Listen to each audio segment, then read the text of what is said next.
Notre invité de 22h50 est en train de s'installer, Fabien Roussel, avec nous le temps qu'il s'installe complètement. Je vous montre notre tout dernier sondage Elab. La réforme est de plus en plus impopulaire. C'est flagrant ce soir. 72% des personnes interrogées sont contre la réforme des retraites voulue par Emmanuel Macron. Plus 6 points en une semaine seulement. Bonsoir Fabien Roussel. Bonsoir. Merci d'être avec nous, secrétaire national du Parti communiste, député également évidemment. Quelle est pour vous la probabilité ce soir pour que cette réforme aille au bout? C'est aux Français de le décider et au gouvernement de la République aussi. Aux Français parce que le niveau de mobilisation qu'il va y avoir le 31 janvier prochain sera déterminant et plus nous serons nombreux, et je le souhaite, plus nombreux encore que la dernière fois, plus on va envoyer un message fort de détermination et ça va compter. Et de l'autre côté, c'est le gouvernement qui a aussi la balle dans son camp maintenant. Il voit bien par tous ces sondages, et celui-là, je crois que c'est l'opposition, c'est plus 6 points, c'est plus 13 points par rapport à il y a 15 jours. Ça veut dire que ça se renforce. Et donc tous les efforts de pédagogie du gouvernement, ça ne fonctionne pas. Et donc le gouvernement, à un moment donné, il faut bien qu'il se remette un peu en question et qu'il se dise qu'il faut peut-être arrêter d'insister parce qu'on fait du mal à la France. On la fracture. On abîme la démocratie et donc on peut s'en sortir par le haut. Il faut redonner la parole au peuple, tout simplement.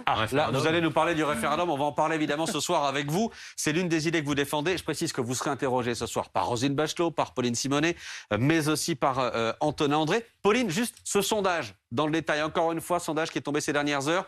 Dans le détail, sondage très intéressant, encore une fois, qui marque clairement l'impopularité de cette réforme. Oui, effectivement, hostilité de plus en plus grande des Français face à cette réforme, vous l'avez dit. Et si on regarde dans le détail, ce qui est intéressant, pourquoi les Français sont de plus en plus hostiles à cette réforme, eh bien, le plus révélateur, c'est le caractère injuste de la réforme. Regardez, 3/4 des Français, donc c'est plus 10 points en une semaine, pensent que cette réforme est injuste. Donc sur ce point-là, en tous les cas, le gouvernement n'a pas réussi à convaincre les Français. Et puis il y avait un autre aspect qui était intéressant dans ce sondage, c'est sur le blocage du pays. C'est quelque chose qui fait peur. On se demande si effectivement les syndicats iront jusqu'au bout.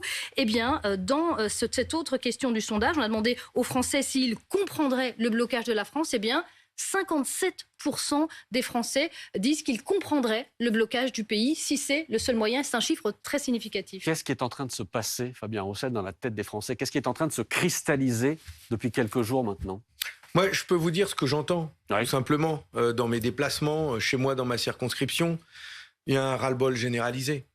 C'est pas uniquement la retraite. Quand j'entends ce que vous dites, que des Français, quelque part, n'ont même pas peur du blocage, c'est parce qu'il y a un ras-le-bol généralisé. Cette réforme, elle vient s'ajouter à les factures d'électricité qui s'envolent, des salaires qui stagnent, une inflation très forte sur les produits alimentaires. Et en plus, ça ne va pas s'améliorer. Le prix de l'essence, vous avez vu, c'est terrible entre la facture d'électricité et la facture de l'essence. On va avoir des salaires hybrides. La moitié va partir dans l'essence et l'autre moitié dans l'électricité. C'est comme pour les voitures. Vous l'aimez bien cette formule-là. Mais pas. C'est là, quelqu'un. Vous empilez, c'est-à-dire vous. C'est quelqu'un qui me l'a dit. Mais parce que je le colère. ressens. Moi, je me fais interpeller, attraper, on me tire par la manche par des gens, une dame qui me dit ma facture d'électricité, elle passe de 28 € à 150 €, monsieur le député. C'est pas possible. Une boulangère qui me dit, monsieur le député, je ne pourrai pas tenir cette année. Comment je m'en sors? Est-ce que vous lui dites, il y a un bouclier tarifaire qui a été mis en place qui fait qu'en France, on n'a qu'une hausse d'électricité maîtrisée, alors que ça explose partout en Grande-Bretagne et dans le reste de l'Europe. Vous lui dites qu'on est un peu protégé par... Mais qu'est-ce que vous croyez que je fais? Je suis député et donc je ne défends pas les mesures du gouvernement. Mais quand il y en a, je leur dis, regardez ce que le gouvernement met en place, bien évidemment, au moins pour alléger la peine. Je sais bien que ce que met en place le gouvernement, c'est des petits chèques, des filets de sécurité avec plein de trous dedans. Ma boulangère, 38 000 € de plus d'électricité. Elle a malheureusement 15 salariés. C'est des emplois derrière. Mais comme elle a plus de 10 salariés, elle ne rentre pas dans les mesures proposées par le gouvernement. Le gouvernement dit pour les autres, on plafonne à 280 € de mégawatts. Oui, mais elle passe de 10 à 240. Vous dites que la réforme des retraites 240, s'ajoute à tout ça. Donc c'est tout ça. Et donc, mais pardon, mais il y a un côté réforme maudite. Il y a un côté réforme maudite. Cette réforme des retraites, on ne la fera jamais en France. Et donc j'arrivais là-dessus. La réforme des retraites, du coup, c'est quoi? C'est la goutte d'eau qui fait déborder le vase. J'entends, mais pas en ce moment. Mais enfin, pourquoi? Il y a la guerre en Ukraine. Il y a un climat d'inquiétude généralisée, de difficultés fortes. Et donc, qu'on soit chef d'entreprise, y compris favorable à une réforme des retraites de ce type-là, mais même les chefs d'entreprise, donc qui pourraient être favorables à cette réforme de retraite, disent mais pas en ce moment. Attendez. Vous êtes contre celle-là, vous étiez déjà contre la précédente réforme qui n'est pas passée en 2019. Donc en gros, ça ne va jamais. Maxime Sutek, vous n'allez pas me faire dire ça. Je suis pour une réforme des retraites. Je défends une réforme des retraites. Oui, mais celle-là, c'est non, et la précédente, c'était non aussi. Je défends une réforme des retraites pour augmenter les pensions, parce que les retraités sont ceux sur lesquels on a le plus tapé ces 10 dernières années, pour réparer les carrières hachées, les femmes notamment, prendre en compte les carrières longues. Mais je dis qu'une telle réforme des retraites, on peut la mettre en œuvre sans demander aux Français de travailler plus longtemps, parce que nous avons des richesses dans notre pays qui pourraient être plus utilisé, mieux utilisé au service du progrès social. Et donc c'est le débat que nous voulons avoir. Sauf que le gouvernement, c'est le gouvernement qui bloque et qui s'entête, qui dit « nous refusons de discuter de toute mesure visant à augmenter les cotisations, à taxer le capital ». Ils ne veulent pas en entendre parler, à tel point que nous ne savons pas si les amendements que nous déposerons dans le cadre du texte, du PLFSR, là, seront reçus. Il pourrait être déclaré irrecevable. Enfin, c'est terrible. On ne peut pas en débattre. Alors attendez, ici on en discute, Roselyne Bachelot. Je pense qu'on en débat largement. Le débat, il existe au Parlement, il existe dans les médias. 2h30 de débat hier soir sur BFM. On n'arrête pas ici, en tout cas, de débattre avec la terre entière. Tous les jours, à toute heure du jour, on débat sur BFM des retraites. Donc il y a du débat dans le pays et c'est très bien. Et la preuve, c'est que vous êtes invité ici ce soir sur ce plateau. Maintenant, il y a un problème de fond sur les retraites. Comment on sort de cette affaire? Est-ce qu'un gouvernement démocratiquement élu doit céder à la rue? Parce que pour l'instant, on en est là. On a évoqué l'hypothèse d'un référendum, mais un référendum sur un sujet aussi complexe que les retraites peut difficilement se résoudre à un oui-non. Il faut évidemment des choses beaucoup plus construites. Comment vous voyez, vous, Fabien Roussel, allez au panier la retraite et on n'en parle plus? Parce que vous, Madame Bachelot, vous dites un gouvernement ne peut pas céder à la rue. Moi, pour moi, c'est pas. Pose une question en même temps. Pour moi, c'est pas céder à la rue. C'est respecter le peuple. C'est respecter le monde du travail. C'est respecter les Français. Quand Jacques Chirac décide de faire un référendum sur le traité constitutionnel européen en 2005, sur un sujet, enfin, c'était pas simple non plus, autrement plus ardu, le traité constitutionnel européen. 6 mois de campagne et de débat dans toute la France, avec beaucoup d'émissions, de débats sur les plateaux télé. Les Français s'en sont emparés et ils ont dit ce qu'ils avaient sur le cœur. Et d'ailleurs, ils ne voulaient pas de ce traité et ils l'ont dit. Les sondages ont basculé au fil des mois et de la campagne. Pourquoi ne pourrions-nous pas avoir un grand débat dans le pays, instruit justement? C'est ça un référendum, c'est-à-dire qu'on donne des moyens, comme une campagne électorale, les plateaux sont ouverts, il y a le camp du oui, le camp du non, et on en débat. Pendant ce temps-là, mais on ne fait pas grève, on ne bloque pas le pays. Je rêve que dans les usines, on ait 1 heure d'arrêt de travail où on débat ensemble, avec le patron, ensemble. Dans les facs, on associe les jeunes, on pourrait avoir un débat, mais vachement passionnant, et on mettrait chacun ses idées sur la table. Oui, c'est possible. Je suis pas sûr qu'il en sortirait grand-chose sur un sujet aussi complexe que les retraites. Est-ce que c'est pas en faisant comme ça que l'on arrive à gagner l'adhésion d'un peuple à une réforme importante romantique et qui le concerne au premier chef? Nous pourrions mettre tout sur la table. Les Français décideraient, par exemple, quand on dit, nous, que nous pourrions envisager d'augmenter les cotisations de 10 euros. De 10 euros. Hein, voilà. Salarial pour financer. Salarial.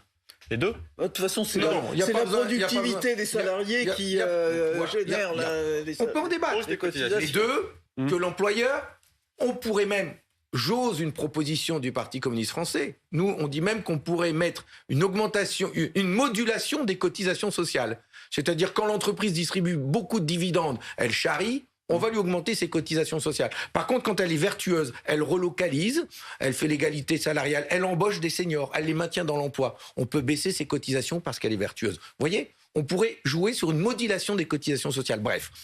Dis donc, ça c'est une usine à gaz. Oui, quand on est même. au-delà de l'usine à gaz. Eh ben d'accord. Eh bien alors, taxons les... C'est la technique du vapocraqueur, là. Taxons les revenus financiers ou augmentons la cotisation sociale de 10 € et les salariés. Mais c'est à eux de choisir et de dire, est-ce qu'ils préfèrent travailler 2 ans, 3 ans de plus ou est-ce qu'ils préfèrent payer 10 € de plus par mois pour avoir la garantie d'une retraite augmenter, assumer et dès 60 ans ou dès 62 ans. Mais c'est un beau sujet. Laissons. Et on est là pour en parler. Pauline Simonet. Oui.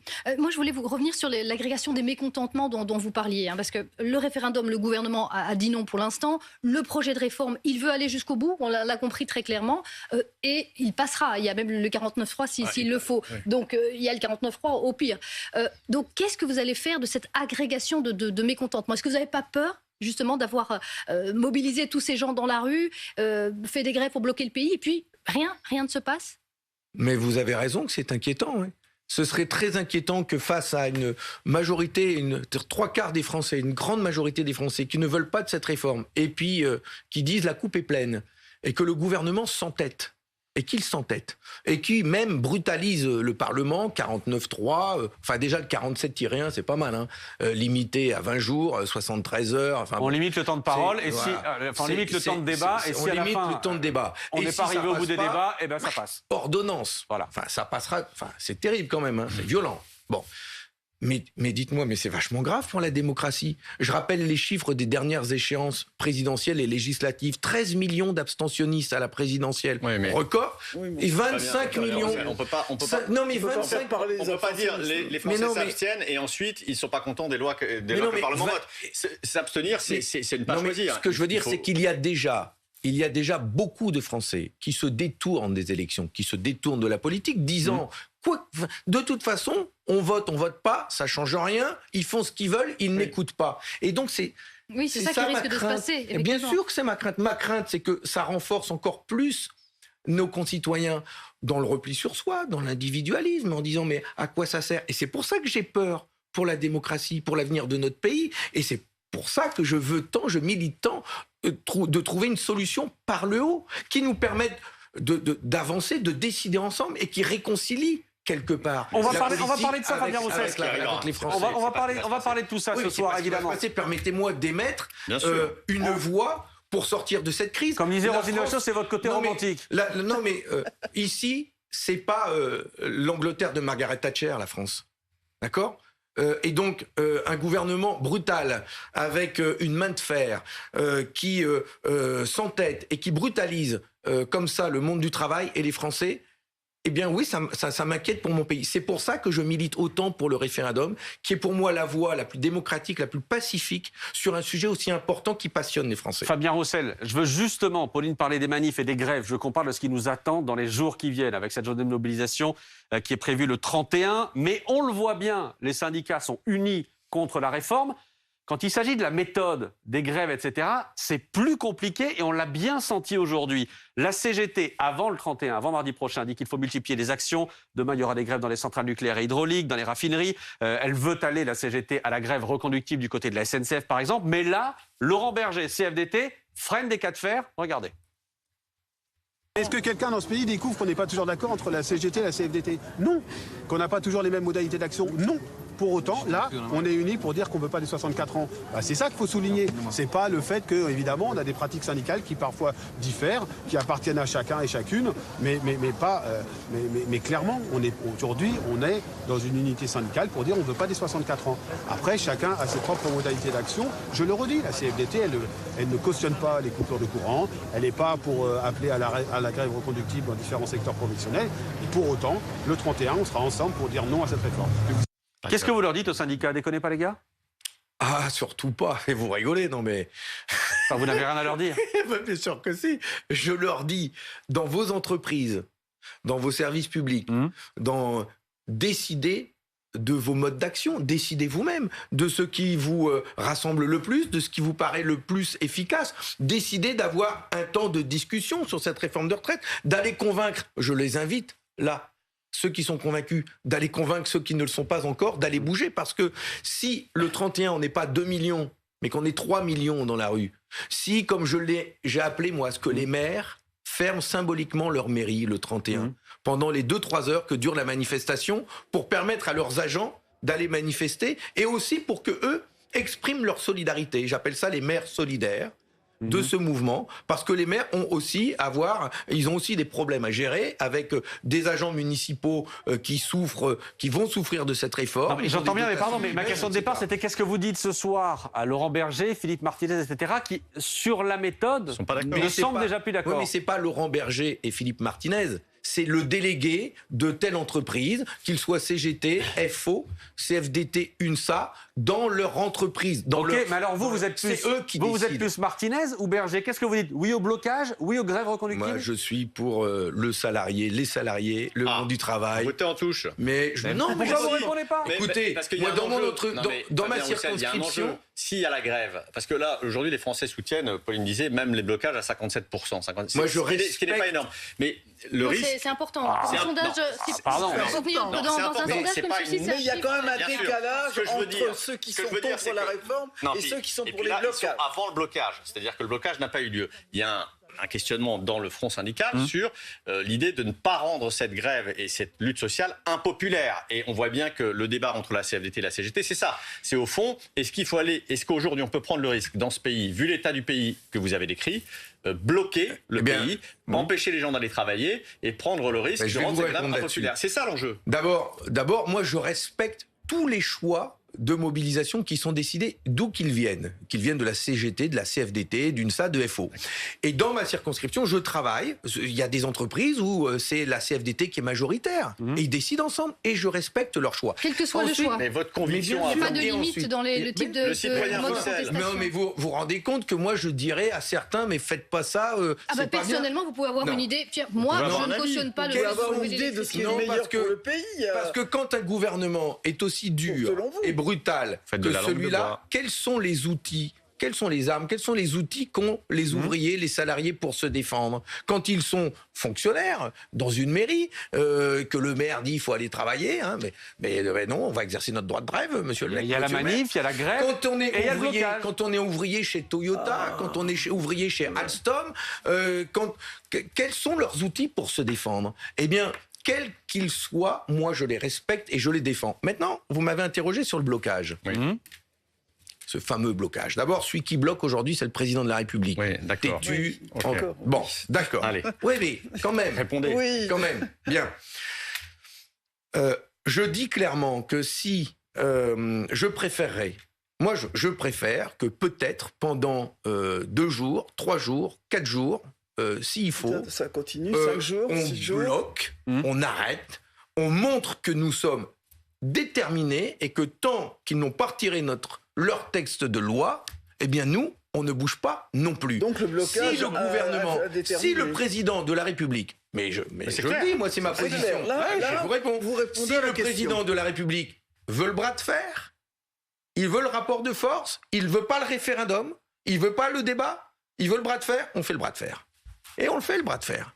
Et on verra si les Français... Mais oui, mais comment on fait pour se faire respecter quand un gouvernement ne veut pas ouvrir le débat sur toutes les propositions que nous avons, quand il ne veut pas ouvrir le débat jusqu'à un référendum, quand il limite le temps de débat, y compris 20 jours, alors que regardez l'intersyndicale... Il y a des flux d'amendements, Fabien Roussel. On a vu 1500 amendements par la France Insoumise. On sait très bien qu'il y a aussi une stratégie du blocage aussi à l'Assemblée nationale. Et on l'a constaté pendant tout le début de la session. Je ne parle pas de vous, mais si vous voulez, il y a aussi des oppositions qui ne jouent pas le jeu démocratique. Mais quels sont les outils que nous avons, nous, à l'Assemblée nationale, nous-mêmes, pour nous défendre et pour faire valoir nos propositions? Est-ce que je peux poser une question alors un peu plus prospective?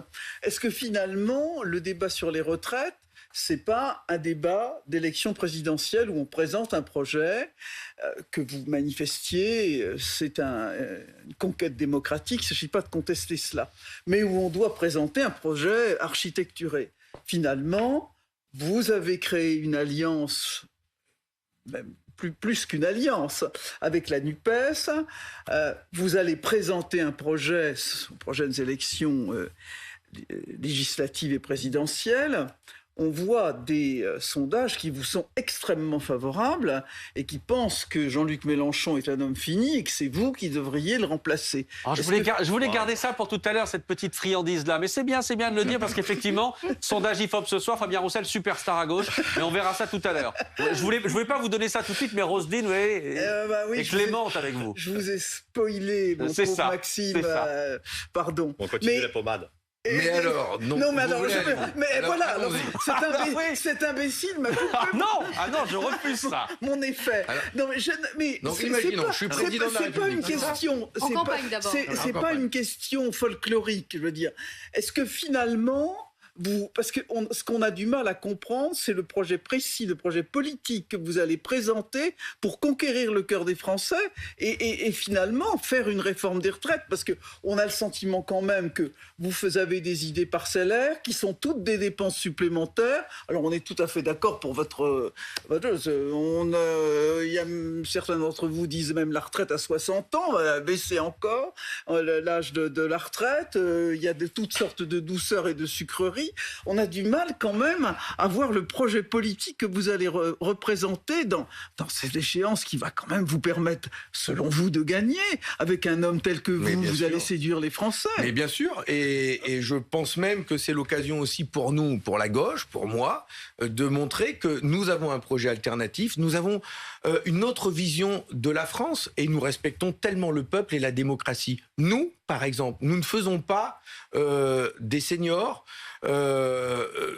une source de profit. Pour nous, c'est un bel âge dont on doit profiter. Je suis d'accord avec vous.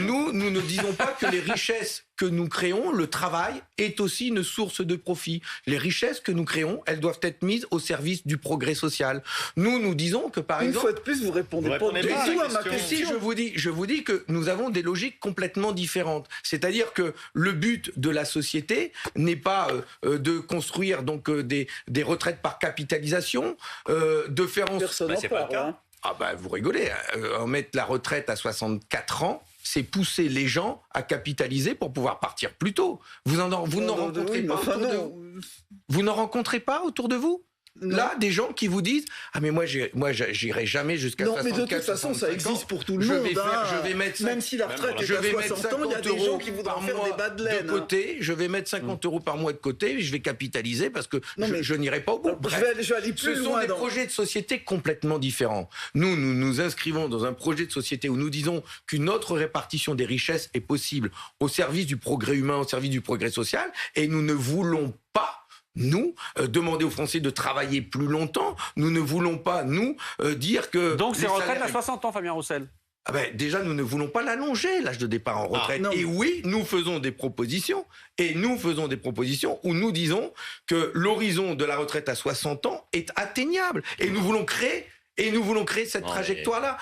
Soyez sérieux. Parce que nous Aucun gouvernement ne revient en arrière sur l'âge sur les réformes des retraites et sur vous voyez un retour en arrière. Et en Europe, moi je vois en Europe, progrès. les économies tiennent compte aussi du vieillissement de la population. Non, mais je suis désolé. Et on est dans un système en plus par répartition. C'est-à-dire qu'il y a un moment, si vous voulez, ou alors on sort du système par répartition. Bon, vous avez vu. Les actifs cotisent pour les pensionnés. Comment on fait ? Mais vous avez vu ce qui se passe dans les pays du Nord, où on a mis la retraite à 65 et 67 ans. Vous avez vu, y compris ce monsieur en Norvège, qui a dit « j'ai milité pour la retraite à 67 ans », c'est une bêtise. En Finlande, c'était 65. Suède, et c'était 65. Le taux de pauvreté n'a jamais autant augmenté chez les seniors. Pourquoi ? Parce que plus on allonge l'âge de départ en retraite, et beaucoup l'ont fait, et plus les retraités n'y arrivent pas, ils partent avant, ils ont des décotes, ils ont des petites pensions, et donc le taux de pauvreté chez les seniors augmente. Cette réalité-là, il faut l'avoir. Et nous, avec notre système suédois, le système français, les pensions de retraite sont plutôt plus proches des salaires qu'on touche pendant la vie active que dans les autres pays d'Europe. On a, nous, un système de retraite qui les protège plus, nos retraités, plus généreux, et on va le casser. Et on va le casser. Non, l'objectif du gouvernement. On essaie de le faire tenir dans la durée. Il y a plus de retraités que d'actifs. C'est une réalité. Nous vivons plus longtemps. C'est une réalité. Et c'est même une chance, c'est un progrès. Mais tant mieux. Mais alors, tant mieux. pourquoi- Et donc, si on vit plus Je vais longtemps, pas répondre. c'est pas pour bosser plus longtemps. Pourtant, C'est le travail, pour c'est une belle vivre. valeur, non? Mais c'est pour Le vivre. travail, c'est épanouissant. Enfin, mais on ne peut pas créer les conditions d'une meilleure répartition des richesses. En plus, les richesses, c'est un petit peu nous qui les produisons quand même. Hein. Le capital, il est utile, mais le travail, il est indispensable. Et les deux, quand même. Les deux sont mais- indispensables. Eh bien, demandons tout simplement qu'une part du capital serve justement des réformes de progrès. Quand je propose, par exemple, de taxer les 380 milliards de revenus financiers, 380 milliards de revenus financiers dans lesquels on trouve les 80 milliards de dividendes, par exemple, pourquoi ne cotiserait-il pas au même taux que la cotisation employeur sur les retraites? Fabien Roussel, on parle de ces milliards dans une seconde. 40 milliards J'ai tout de une suite. image à vous montrer à tout prix ce soir. On va parler de ces milliards dans une seconde. Il y a une image que je voulais vous montrer ce soir. Roselyne le disait, on débat sur BFM TV. On a débattu hier soir. Débat entre Olivier Véran, Jordan Bardella et Mathilde Panot. Sur cette image que l'on voit là, juste avant le début du débat, Mathilde Panot refuse de serrer la main de Jordan Bardella. On lui a posé la question pendant le débat. Pourquoi? Juste une chose qu'on a remarqué avec Aurélie avant le début de cette émission. Vous avez refusé de serrer la main de Jordan Bardella. Pourquoi? Parce que je considère que le Rassemblement national ne sera jamais un parti comme les autres. Vous avez serré la main de Monsieur Véran? Non. Ah d'accord, donc vous serrez la main à personne. Non, j'ai dit bonjour. Je vous ai dit bonjour aussi. D'accord, Voilà. Pour rassembler une majorité de Français, ça va être très compliqué. Hein. Vous serrez la main du Rassemblement national, de leurs députés. Quand on se croise dans l'hémicycle, je serre la main des collègues députés que je croise, mais je ne bois pas des coups à la buvette avec les Non. députés d'extrême droite. Mais Et sans boire des coups à la buvette, vous comprenez ce que dit Mathilde Panot ce soir? non, je n'ai pas cette attitude-là. Je serre la main des collègues députés, des députés que je croise. Légitimement élus dans leur Parce circonscription. que nous sommes tous dans cet hémicycle. Pour autant, je n'échange pas, j'ai pas de discussion avec eux. Parce que je n'ai rien à échanger avec eux. Mais on a forcément des gestes de salutation, de politesse qui sont le minimum de savoir-vivre. Mais est-ce que Malgré vous tout. comprenez que Mathilde Panot et d'autres d'ailleurs au Rassemblement national, à la France Insoumise, aient ce rapport-là avec les Non, je vous députés dis, je et les mettent à partage pas. distance? Mais est-ce que vous comprenez que eux soient dans une position encore plus, dans une position radicale, plus radicale encore? Mais bon, donc je ne vais pas commenter, c'est son choix. Je ne le partage pas. Je suis moi élu dans une circonscription où Marine Le Pen, au second tour d'élection présidentielle, a fait 60%. D'accord? Des anciennes terres de gauche. Des anciennes terres de gauche, en Ouais. plus. Des électeurs Donc, qui votaient pour vous avant. Je pense que le meilleur moyen de combattre les idées de l'extrême droite et ses candidats, c'est pas dans des postures comme celle-là, mais c'est en allant au débat avec nos concitoyens et de les convaincre de changer de vote et de les convaincre de voter pour moi ou pour d'autres. Mais donc c'est un débat d'idées d'abord, et je souhaite rester sur le plan des idées. Mais vous parlez de posture là. Alors, C'est le mot que vous employez. Oui, mais après, chacun ses méthodes, mais c'est pas les miennes. Et je suis, surtout que je suis confronté à cette réalité dans le bassin minier du Nord-Pas-de-Calais, et que nous avons beaucoup d'élus d'extrême droite face à nous, face aux communistes d'ailleurs. Souvent, nous sommes en tête-à-tête. Je salue Jean-Marc Tellier, mon collègue député, qui a été élu face à un député du Front National sortant. Donc nous avons réussi à les battre.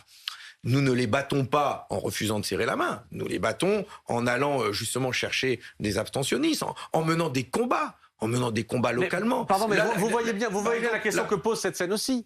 C'est que vous êtes, sur la même longueur d'onde dans le combat contre la réforme des retraites. Vous êtes sur la même longueur d'onde quand vous appelez, par exemple, à un référendum. Comment est-ce que, du coup, dans l'hémicycle, par exemple, ou dans les manifs, vous pouvez vous comporter vis-à-vis du Rassemblement national? Mais justement, la différence, par exemple, entre le Front National, l'extrême droite, et nous, sur la réforme des retraites, elle est importante, parce que ils sont assez malins au Front National. Ils vont utiliser... Au Rassemblement national. Ils vont utiliser les mêmes... Moi, je le vois chez moi. Ils me piquent mes slogans. Ils me piquent mes mots. Il me pique mes formules, même des fois. C'est sans me demander de Et à droit la fin, les d'auteur. électeurs. C'est abusé. Roland Et Barthes donc, au secours. non, mais c'est terrible. Mais derrière, la réalité de leur proposition, elle est tout autre. J'entends qu'ils disent retour à la retraite à 60 ans, etc. Mais posez-leur la question du financement. Comment ils font, eux? Comment ils financent leur réforme des retraites? Ils disent, c'est simple, on arrête l'immigration. Ah bon? C'est une proposition, ça? Combien? Comment? Combien vous gagnez? Des milliards. Mais comment? Et comment on arrête l'immigration? Comment vous faites? Et c'est du vide derrière. Et au contraire, c'est un danger pour la République. C'est un danger pour la démocratie. Si demain, les Français disaient, si je vais voter, si je vote pour l'extrême droite, ma retraite reviendra à 60 ans et ça ira mieux. C'est faux. Le pays sera en feu. Mais Fabien Roussel, s'il faut faire masse, ouvriers, justement. Si dans l'opposition, vous devez faire masse pour rejeter cette réforme, que ce soit à l'Assemblée ou que ce soit dans la rue. Est-ce que vous pouvez vous passer du Rassemblement national pour faire masse et pour faire bloc, pour avoir un front uni face à cette réforme des retraites? En gros, par exemple, est-ce qu'on peut... Il y a une motion référendaire, Maxime, qui va être comment vous dire? Bien sûr. Moi, je m'adresse aux Français. Et donc, je m'adresse aux Français comme je le fais chez moi, en tant que député responsable politique, quand je m'adresse aux Français pour les appeler à se mobiliser le 31 janvier prochain. Je le fais en leur disant pourquoi, je leur donne des arguments, je leur demande pas ce qu'ils ont voté avant. Monsieur Switek, je leur demande pas leur carte d'électeur. Je les invite à se mobiliser et je donne du contenu, des propositions. Mais avec des élus du Rassemblement national, vous pourriez, pour faire cause commune, pour faire masse, effectivement, avec des élus, marcher avec des élus du Rassemblement national. Mais les élus du Front National disent eux-mêmes qu'il ne faut pas manifester. Certains commencent à dire, tiens... Mais moi, j'entends... Non, mais il y a un exemple concret. Il y a des motions référendaires qui vont être déposées à l'Assemblée nationale, notamment par la France Insoumise et par le Rassemblement national. La France Insoumise explique qu'elle l'a déposée avant, donc c'est la sienne qui passera... D'abord, c'est nous. Alors, voilà, c'est les communistes. Alors, je sais, parce que nous avons été les artisans de cette opération. Hier, Mathilde Panot disait qu'elle ne voterait pas celle du Rassemblement national. Et le Rassemblement national disait que lui voterait votre motion référendaire. Donc, est-ce que c'est le pillage dénoncé par Fabien Roussel. Est-ce que vous acceptez cette forme d'alliance pour une opposition commune contre cette réforme des retraites à l'Assemblée? Il faut sortir de ce débat que d'ailleurs les Français comprennent pas. C'est des députés comme les autres. Complexe. Mais non, mais ils ont en commun avec vous. C'est la raison pour laquelle nous, députés communistes, avec André Chassaigne, le président, nous avons tout fait pour être les premiers à déposer cette motion référendaire, comme ça, il n'y a pas de débat. Mais est-ce qu'on n'est pas dans la posture, alors? D'ailleurs, mais non, mais... Est-ce qu'on ne rejoint pas le problème de la posture? Vous parliez de ça. J'ai été le premier, en août dernier, aux universités d'été de mon parti, à appeler un référendum sur ce sujet. Vous appelez tous les députés de l'opposition à voter, y compris les députés du Rassemblement national. Nous nous sommes dit en réunion de groupe, nous ne parlons pas aux députés du Front National, d'accord? Mais nous sommes dit en réunion de groupe que nous pourrions avoir des démarches en direction de députés centristes, des Républicains, et même de la majorité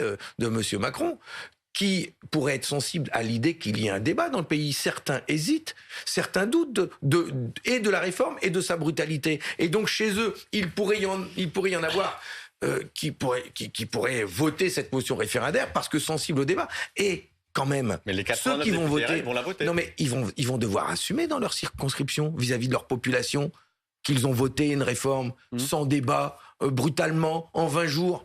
Quand même, ils vont devoir l'assumer. Et imaginez que ces 20 jours, on n'y arrive pas et que ça passe par ordonnance, comme ça. Mais il va falloir assumer quand on est député quand même, hein. Et donc alors, les mecs ou les nanas qui vont passer outre. Dans ma question tout à l'heure, qui était une question très politique, parce que quand on regarde les sondages, l'état de l'opinion, on se dit quand même, l'opposition a le vent en poupe. D'autant que, de par les textes, Emmanuel Macron ne pourra pas se présenter une troisième fois. Et finalement, on se pose la question de l'alternance politique que vous offrez, et quand même, ça va très mal chez vous, là. C'est le moins qu'on en puisse dire. Je ne parle pas du Parti communiste. J'ai eu peur, parce que moi, nous, ça va très bien. Je ne parle pas du Parti communiste, je parle de l'alliance que vous avez conclue. Il y a un chef qui est là, qui est de plus en plus contesté, qui est contesté à l'intérieur de l'union, de la nouvelle union populaire, écologique et sociale, merci. La NUPES. la NUPES, bon, on voit des déclarations qui sont très difficiles à comprendre au Parti socialiste, qui est en train littéralement d'exploser.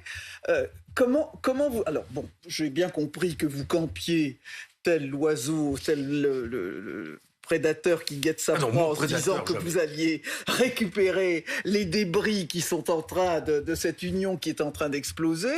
Tout ça, quand même, ça ne doit pas vous rassurer. Je vais vous dire une chose, Madame Bachelot. Je vais vous faire une confidence. Oh là. Depuis le mois d'octobre, j'ai pris l'initiative de réunir un groupe de travail à l'Assemblée nationale sur cette réforme des retraites, réunissant les groupes de gauche du Sénat et de l'Assemblée nationale. Ça fait 7. Il y en a 3 au Sénat. Ah, je crois que c'était 7 parlementaires. Non, c'est 7. Il y a 3 groupes au Sénat et il y en a 4 à l'Assemblée nationale. Nous sommes à peu près une vingtaine de députés, de sénateurs et de sénatrices à nous réunir. Plus de 12 fois, aujourd'hui encore. On y trouve Patrick Caner, Olivier Faure. Oui, Patrick Caner, Olivier Faure, qui sont sur 2 motions différentes. On y trouve Sandrine Rousseau, François Ruffin, Fabien Roussel. On y trouve Clémentine Autain, Alexis Corbière, Manu Bompard. Nous travaillons... Un certain nombre des gens qui ont été exclus par Jean-Luc Mélenchon. Mais je peux vous dire une chose. Les proscrits. Je peux vous dire une chose. Encore aujourd'hui, on travaille ensemble, main dans la main, sur cette réforme de retraite. Il n'y a pas un mot autre que ce travail et cette union sur cette réforme de retraite. On bosse sur les amendements que nous allons défendre ensemble, en commun, avec des propositions de financement que nous porterons ensemble, avec des mesures de réparation pour les femmes qui ont des carrières hachées, que nous défendrons ensemble. Nous définissons notre stratégie ensemble. Donc vous dites, vous dites à Roselyne Bachelot, tout va bien. J'ai un petit jeu pour vous, Fabien Roussel. Mais parce que... J'ai un petit jeu pour vous, pardon, mais vous dites tout va bien, Roselyne Bachelot. Qui a dit la gauche façon Mélenchon atteint son plafond de verre? Mais parce que j'étais interrogé... Ah, donc c'est vous. J'étais interrogé sur comment la gauche peut-elle gagner lors des prochaines échéances. C'est la question d'ailleurs que je vous ai posée. C'était la question d'une certaine Roselyne Bachelot. C'était pas aussi clair. Je l'ai résumé. Et donc, je fais l'analyse issue des dernières élections présidentielles et législatives, et ça fait plusieurs élections que nous plafonnons à 30%. Oui. Et donc, je pose la question, comment nous allons chercher ces électeurs abstentionnistes qui ont voté pour nous il y a longtemps, quand la gauche faisait 45-50%, et qui votent plus. Il faut aller les convaincre. Et donc, c'est cette question-là que je pose. Et je souhaite que nous y réfléchissions ensemble. Et je trouve que cette réforme de retraite, non seulement elle nous unit, mais en plus, elle fait la démonstration que nous pouvons créer un mouvement populaire dans le pays, majoritaire, et même capable de l'emporter. Majoritaire avec le Rassemblement national. J'aimerais, oui, mais avec un contenu, Madame Bachelot, avec un contenu que nous alimentons et que nous mettons dedans. Un contenu qui montre qu'il y a des richesses qui peuvent financer une réforme progressiste des retraites. Et c'est ça qui est important. Ça veut dire que nous sommes en train de faire la démonstration que nous pouvons gagner. Et si il y avait cette victoire au bout, alors l'espoir serait là. C'est ça qui est énorme. Et donc je suis pas pour des constructions politiques de partis. Je suis pour construire avec les Français et construire un mouvement profond dans le pays. On reviendra sur votre statut et sur la NUPES dans un instant, mais il faut qu'on reste évidemment sur cette réforme des retraites, celle qui est présentée, le projet qui est présenté aujourd'hui. Est-ce que tout est acheté dans cette réforme ? Est-ce que tout, absolument tout, est à jeter dans cette réforme ? Mais bien sûr que non, parce qu'il y a des propositions... Qu'est-ce que vous achetez ? Mais il y a des propositions qui sont faites, et d'ailleurs qui ont été formulées par les syndicats, sur le minimum contributif, par exemple. Bon, c'est déjà un progrès que ça vienne... C'est-à-dire la pension minimum. La pension minimum. Les fameux 1 200 €, ça concernera les carrières à 1 200 €. Bon, nous, on aimerait bien que ce soit un peu plus que 1 200 €, mais on ne va pas dire que c'est pas bien. Tout le monde aimerait que ce soit un peu plus. C'est mieux. Donc là, vous dites qu'il y a progrès. Nous disons qu'il y a des moyens de financer un minimum contributif pour une carrière complète. On parle de quelqu'un qui a passé sa vie au SMIC. Déjà, c'est pas folichon. Mais au minimum, quelqu'un qui a passé sa vie au SMIC, nous disons, devrait au moins toucher une pension au SMIC. au minimum, parce que 1200, c'est à peine au-dessus du seuil de pauvreté. Mais on va les 1200, on va essayer de les pousser le plus possible. Et d'ailleurs, c'est du brut. C'est même pas du net. Hein. Donc ça fera pas 1200. Attendez, quand vous dites pousser, ça veut dire que, par exemple, sur ce point-là précisément, parce que vous n'êtes pas le seul à réclamer que les 1200 bruts deviennent des 1200 euros nets. Net, oui. Est-ce que vous votez ça à l'Assemblée? Si un amendement est présenté pour que ça devienne 1200 euros net, est-ce que vous votez? Mais on va d'abord se battre pour que ça augmente. Et on sera peut-être pas les seuls là-dessus. Mais 1200 net, vous votez ou pas? Mais avant de me dire si je vais voter 1200 bruts, laissez-moi la possibilité de gagner les 1200 nets. Oui, bien sûr. Et si nous arrivons à avoir une majorité, y compris avec les Républicains là-dessus, c'est quelque chose quand même. Bon, donc on va essayer de... Donc ce sera ça votre stratégie à l'Assemblée, c'est pas seulement le rejet de la réforme. Vous voulez faire cette stratégie et améliorer ce texte, point par point. Mais nous allons déposer... Je parle du groupe communiste, parce que nous avons notre propre réunion là-dessus. Nous allons avoir à peu près 200 amendements de fond. Non, mais de toute façon, à la fin, vous êtes contre le fond, c'est-à-dire le passage à 64 ans, donc et que nous allons, et j'espère que nous pourrons débattre de nos amendements le plus possible. Et j'espère que la présidence de séance ne nous dira pas un pour un contre et puis on passe au vote et à faire régler. Parce que si c'est ça, on va pas être content. Et du coup là, alors là on les multipliera les amendements pour pouvoir débattre. Les 1200 euros, on voit que vous allez pousser. C'est le règlement de l'Assemblée nationale. On va vous aller pousser pour les 1200 euros, Fabien Roussel. Autre thème, on en a beaucoup parlé ces dernières heures, ces derniers jours. Les femmes. Avec cette fameuse phrase évidemment de Franck Riester, le ministre aux relations avec le Parlement, les femmes seront un peu pénalisées avec cette réforme. Ça concerne les années passées au travail. On va leur demander un effort plus important que pour les hommes en termes de durée de travail sur la totalité de la vie. Mais sur le montant des pensions, avec cette réforme, en tout cas dans ce qui est présenté par le gouvernement, les femmes vont proportionnellement toucher un peu plus que les hommes. Est-ce que là aussi, vous dites qu'il y a un petit progrès? Mais à chaque avancée que vous pouvez mettre sur la table comme celle-là, il faut dire que les femmes devront travailler plus. Et c'est tout le sujet quand même. Nous disons que nous pouvons améliorer les pensions des femmes sans qu'elles aient à travailler 2 ans de plus. Enfin, vous vous rendez compte que la première ministre, qui est une femme, elle devrait quand même penser aux femmes. Elle dit, comme un cadeau, on ne repousse pas l'âge de 67 ans. L'âge de la décote, oui. Pour que âge à partir duquel les femmes n'ont pas de décote. Comme on l'avait fait pour les carrières hachées. Enfin, vous vous rendez compte? Ah non, vous vous rendez compte, hein, soyez contents, on repousse pas l'âge de 67 ans, on aurait pu le mettre à 69, en gros. Mais c'est honteux. Ça veut dire que c'est une avancée. Que les femmes qui ont eu du temps partiel durant leur vie soient obligées de travailler jusqu'à 67 ans quand on a été caissière, quand on a été aide à domicile.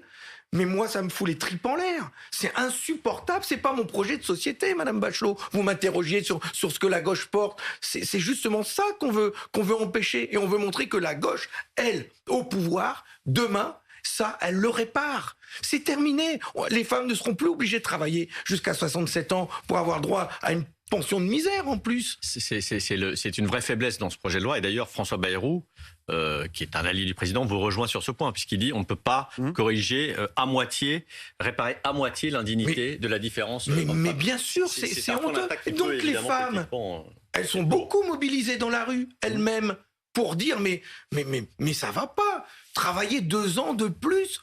Pourquoi? Et donc, qu'est-ce que vous proposez concrètement? Mais pour gagner quoi? Le minimum contributif, c'est quoi? Pour gagner 75 € de plus? Mais alors, vous comprenez que du coup, quand nous on dit, est-ce que vous êtes prêts par contre à cotiser 10 € de plus par mois, mais on vous garantit une retraite à 1500 à la fin? 1500 €, le SMIC. Mais enfin, on peut mettre ça sur la table quand même. Mais moi, je veux ce débat sain, franc, avec des études d'impact, comme on fait au Parlement, qui disent, bah oui, les chiffres sont là, il y a autant, on peut mettre autant, ça existe. Le débat, c'est est-ce que notre système de retraite, 435 milliards d'euros, c'est pas une petite somme quand même, hein. Bon, est-ce que ça doit rester 14,5% du PIB, ou est-ce que ça doit baisser, ce que propose le gouvernement? Et c'est pour ça qu'il tape. ou est-ce qu'on peut l'augmenter un petit peu? Dans les hypothèses du gouvernement, ayons ce débat. Le chiffre augmente. Hein. Nous avons une richesse. Nous produisons, c'est le PIB. La part des retraites dans le PIB augmente. Hein. Eh bien, non, la part des retraites dans le PIB, non, avec cette réforme, va diminuer. Elle va diminuer. Eh bien, nous disons que ça ne doit pas diminuer, voire même, il faut l'augmenter un peu pour garantir de meilleures pensions et faire de l'allongement de la durée de la vie un progrès. Je vais vous donner un chiffre. Est-ce que vous savez que 50% des dirigeants sportifs des associations ont plus de 60 ans? On va tuer le mouvement sportif, on va tuer le mouvement associatif. Ils ont du mal, les associations. Roselyne Bachelot, ancienne ministre des Sports. Vous avez un discours catastrophiste, d'abord parce qu'il y a un certain nombre de personnes qui travaillent justement, qui sont dans les associations sportives et qui continuent à travailler, heureusement. Et on s'aperçoit d'ailleurs que le mouvement associatif est largement assuré par justement les personnes qui ont les salaires les plus élevés dans la société et qui prennent leur retraite le plus tard. Donc voilà, il y a un vrai problème d'ailleurs dans les associations. Il y a une étude très intéressante qui vient de sortir justement sur le fait que les classes populaires alors c'est toujours des moyennes, vous allez toujours trouver Monsieur X ou Madame Y qui ne rentrent pas dans ce schéma. Je ne voudrais pas aller trop mais dans enfin, les détails. Vous n'avez pas peur en leur demandant de travailler plus longtemps à ceux qui sont présidents d'un club amateur de foot, de leur dire qu'ils vont avoir envie de s'engager derrière, mais bien sûr qu'ils vont être cassés, usés. Bien sûr. Mais moi, je veux quand même vous demander quelque chose fondamentalement. Les responsables pour ça. Fabien Roussel, je n'ai pas dit qu'on allait les vider, j'ai dit qu'on allait faire du mal au mouvement associatif et au mouvement sportif en particulier. Fabien Roussel, globalement, sur l'idée de reporter l'âge légal de départ à la retraite, je comprends bien tous les points de cette réforme qui ne vous plaisent pas. On a parlé des carrières longues, des carrières hachées, mais fondamentalement, quand on vous regarde de l'extérieur de la France, des autres pays européens, on se demande, mais pourquoi est-ce que la France vivrait dans une bulle à part? J'étais en Allemagne pendant le week-end, je suis moi-même de Bruxelles, donc je parle beaucoup avec des Belges.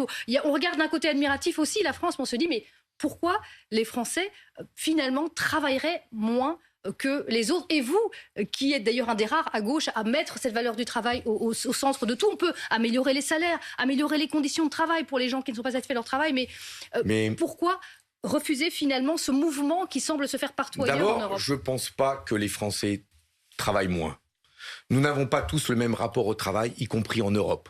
Vous savez, dans les pays du Nord, en Norvège, en Suède, celui qui reste tard le soir, il n'est pas forcément bien vu. C'est celui qui bosse mal, etc. Celui qui reste tard en France, il est bien vu. Il sera bien coté du patron. D'ailleurs, il est presque minuit. Regardez. Vous admettez que nous n'avons pas tous le même rapport au travail. Tout à fait. Et aux États-Unis, c'est la même chose. Selon que l'on vit en France, en Suède, au Japon, aux États-Unis, nous n'avons pas le même rapport au travail. Je ne considère pas donc que les Français travaillent moins, que ce sont des feignants et qu'ils veulent en faire toujours moins. Je ne pense pas, au contraire. Je pense que ces Français qui manifestent, ces Françaises qui manifestent aujourd'hui, justement, s'ils manifestent, ils sont tant en colère, c'est qu'ils considèrent qu'ils travaillent beaucoup, qu'ils sont usés par leur travail, qu'ils sont mal payés en retour, et qu'on leur demande toujours à eux de faire des efforts, toujours à eux d'accepter d'en faire plus, travailler plus, d'accepter que les salaires n'augmentent pas, d'avoir une prime au lieu d'avoir une augmentation de salaire, d'accepter que la CSG augmente, d'accepter qu'il faut payer plus cher l'essence, parce que quand même, il y a le climat. À un moment donné, ça passe plus. Donc on ne peut pas leur dire que les Français veulent travailler moins que les autres Européens. Et puis la France, quand même, elle a le droit de défendre un modèle social, le nôtre, et les Français ont le droit de le décider, de ce modèle social. Et nous avons le droit de dire que les richesses que nous produisons, d'abord je considère qu'on a le droit de dire comment on veut les produire, et puis on a le droit de dire à quoi elles doivent servir. Et pas seulement à toujours plus de profits ou des délocalisations, des investissements à l'étranger. Enfin, on a le droit de dire à quoi elles doivent servir nos richesses. On peut participer à ce débat. Alors, je dois dire que dans ce débat, il y a quand même des grands absents. Une grande absente, c'est la projection démographique. Et je pense que d'ailleurs, les chiffres qui nous sont donnés sont largement obsolètes. On a bien vu la baisse du taux de natalité et ce ne sont pas des allocations qui résoudront ces questions. C'est un changement de mode de vie, c'est un changement d'aspiration des femmes. La première naissance a lieu à 31 ans. Elle pose un problème déjà pour le deuxième enfant. Pour le troisième enfant, ça devient très difficile parce que c'est le troisième enfant qui permet de passer à 2,1 et d'assurer le renouvellement des générations. Et les allocations, elles remplissent peut-être le portefeuille mal, mais elles ne font pas fonctionner les ovaires. Donc là, il y a un véritable problème d'arriver sur le marché un appauvrissement démographique qui est considérable. Je pense que les projections démographiques d'espérance de vie sont largement sous-évaluées. Permettez à la docteure en pharmacie que je suis, qui connaît ce qu'il y a dans les dossiers thérapeutiques, on va vers des révolutions à travers les thérapies géniques, les thérapies à ARN messager. Tant mieux. Tant mieux, c'est formidable. Mais ça veut dire que l'espérance de vie à la retraite, parce que jusque-là, l'espérance de vie avait été largement provoquée par l'espérance de vie à la naissance, par la diminution de la mortalité infantile. Là, maintenant, ce sont vraiment chez les seniors qu'on gagne de l'espérance de vie. On est dans un étau démographique qui est considérable, appauvrissement des générations productives et augmentation massive qui pourrait atteindre 10 ans à 20 ans avant la fin du siècle grâce aux extraordinaires progrès de la médecine. Moi, je pense que la réforme qui nous est proposée est très largement insuffisante. Je dis, le système va exploser. Ah mais alors, je suis d'accord avec vous. Bon. Je suis d'accord sur le constat que vous faites sur cette le remède, situation démographique. Mais non, mais y compris pour dire que face à cette situation, faire une réforme pour grignoter 12 milliards d'euros, c'est petit bras. C'est même pas bien de faire ça. Il y a 20, et de mettre le pays. Il y a 20 milliards ensuite. De mettre. Ouais, 18. Non, 12 si vous milliards. voulez prendre les chiffres, il faut les prendre tels qu'ils 18 ressortent. Exactement. 12 pour le déficit, 6 pour améliorer. Mais c'est petit bras. Et mettre le pays à feu et à sang pour ça, c'est petit bras. C'est une réforme en profondeur. Donc il faut tout de suite passer à 67 ans. Non, pas du tout, justement.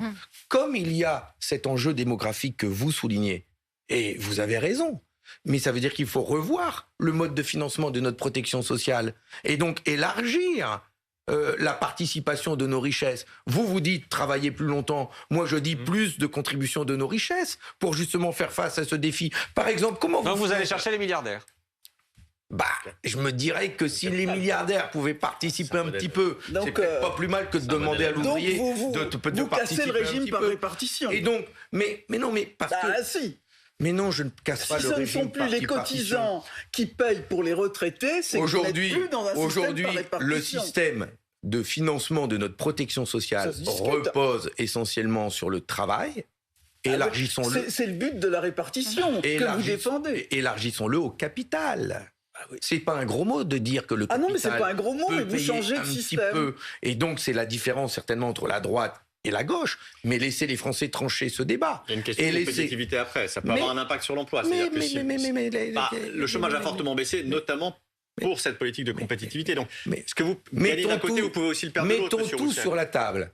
Mettons tout sur la table. Si nous faisons cotiser les 82 milliards d'euros de dividendes qui ont été versés en 2022, ça ne remet pas en cause la compétitivité de nos entreprises.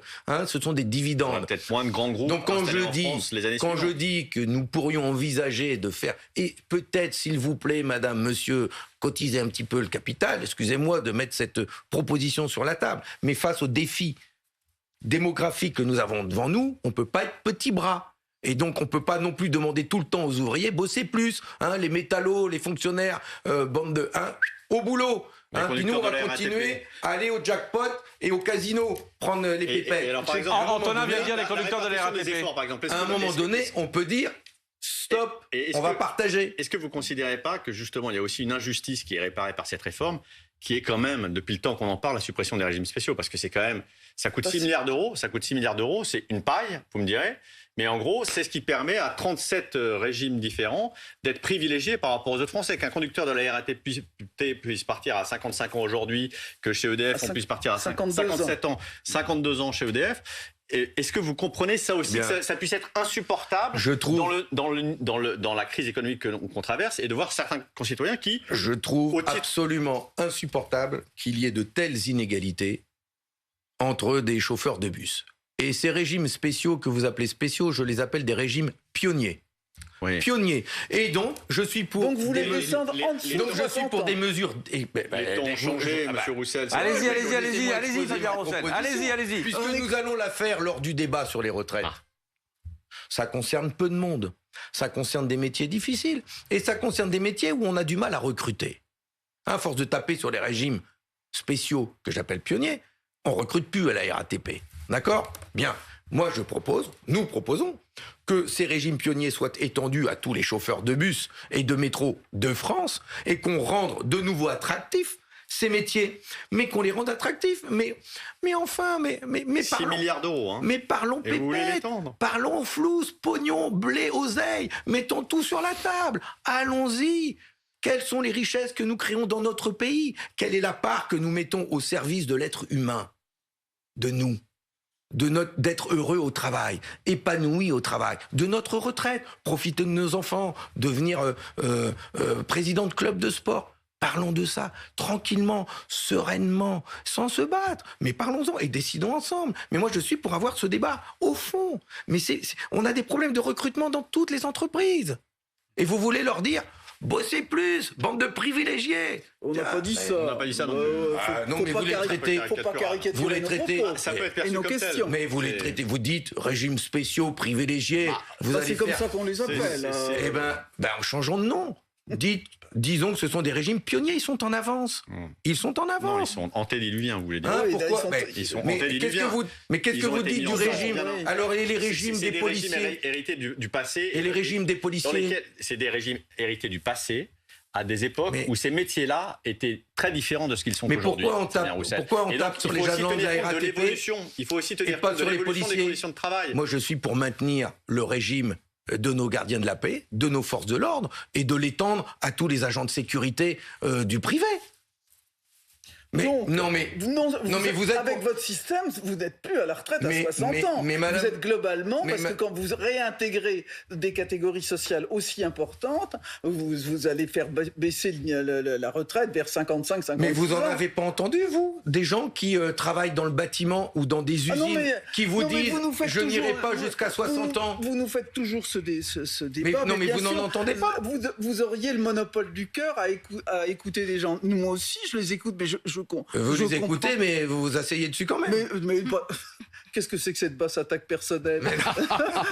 Qu'est-ce que c'est que cette façon de débattre? Non, mais vous les écoutez, mais vous dites, mais bon. J'ai tant été pis pour vous. pendant 25 ans parlementaire, réélu à chaque fois, et je vous assure, dans toutes les circonstances politiques. Donc je pense que mes électeurs ne me faisaient pas ce procès. Alors on va revenir chacun sur la discussion de fond, c'est-à-dire que vous êtes dit, on avait 62 ans, vous sembliez en faire votre affaire, 60 ans, maintenant vous allez faire rentrer dans les régimes pionnier, c'est-à-dire si c'est un régime pionnier, c'est qu'il a vocation à s'étendre sur l'ensemble du monde du travail. Donc on n'est plus à 60, On n'est sur plus à ceux- 60, on mais est sur ceux en- de la même profession. Je parle de la même profession, donc j'ai fait le parallèle avec les forces de l'ordre et de sécurité. On a parlé de ceux du transport. Mais bon, faisons-le. Ils ont des métiers. Pourquoi il y aurait dans la santé, faisons pareil. Enfin, tenons compte de la pénibilité de tous ces métiers qui ont des caractéristiques différentes. Travail de nuit. Le problème, c'est que dans les régimes pionniers, vous voyez qu'au niveau de la sémantique, vous m'avez conquise et convertie. Il s'est passé quelque chose ce soir. Oui, c'est pas mal. Il y a pas que des gens qui ont des métiers pénibles, parce que effectivement, au lieu de gérer la pénibilité sur des cas individuels ou des secteurs de profession, ce sont des secteurs entiers. C'est bien ça le problème des régimes spéciaux. On parle des conducteurs, hein, c'est pas tous les agents de la RATP. Hein. On parle des roulants. Oui. Vous le savez. Donc, mais non, mais vous savez. Enfin, vous connaissez parfaitement ces Quelquefois, choses-là. c'est nous qui sommes Et donc, roulés. Hein. Mais non, mais là, ce sont les roulants, ceux qui travaillent la nuit, tôt le matin, tard le soir, qui bénéficient d'un régime pionnier, qui peuvent partir plus tôt. Les policiers, ceux qui sont dehors, qui vont à l'affrontement, qui prennent des coups, qui ont le droit de partir à 58 de mémoire. Et alors, à tout cela, on va leur dire travailler 2 ans de plus.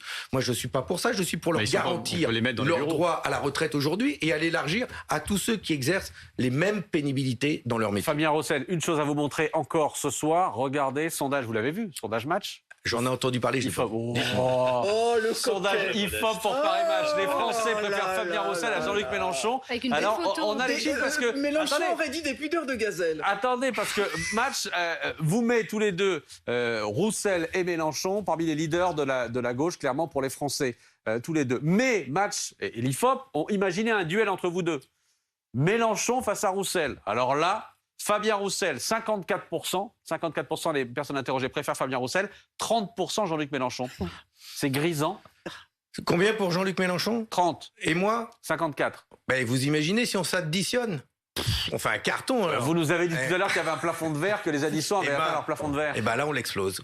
Oui, c'est ça. Non, voilà. Je pense que effectivement, vous allez exploser. Voilà. Si on voit la photo de Match, là, sinon vous pouvez vous reconvertir dans le cinéma parce que je trouve que la photo ressemble vraiment à une photo d'acteur américain.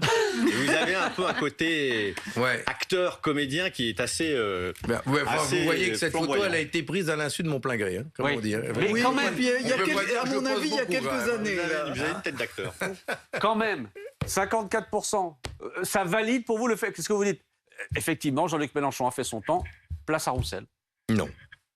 Pas du tout.